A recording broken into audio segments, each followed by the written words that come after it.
Hello everyone, I'm Dr. Chinmayi Pradhan from FemCity Hospitals. The topic for today is PCOS, Polycystic Ovarian Syndrome.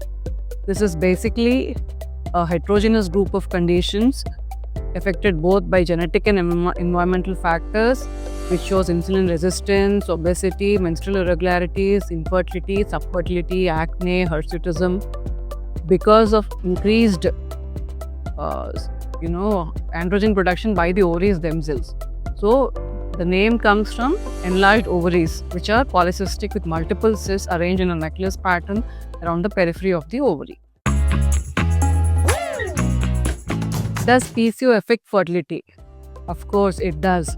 Not in everybody, but definitely women with PCOS have a little more difficulty in conceiving when compared to the normal population. Why? Because PCOS interferes with the development of the egg and the release of the egg.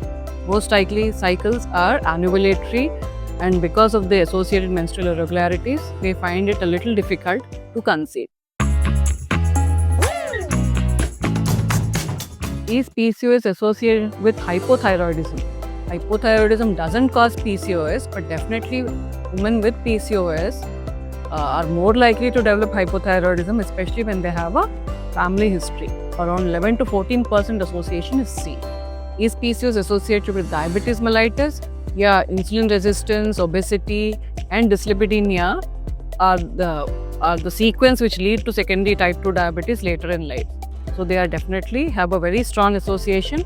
PCOS women are 8 times more likely to have that type 2 diabetes than regular population. What is the best management for PCOS? The first and foremost is lifestyle changes. And the most important part of lifestyle change is exercise, diet, and loss of weight. Weight loss is the mainstay of treatment.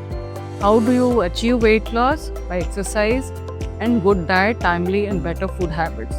Second thing is how to get rid of the acne and excessive hair. For that, anti-androgens can be given. For menstrual irregularities, combined OC pills can be given. For conception or high insulin resistance, Lycomet can be added. For weight loss, if it is not happening in the right way, then Orlistat or statins can be added for dyslipidemias.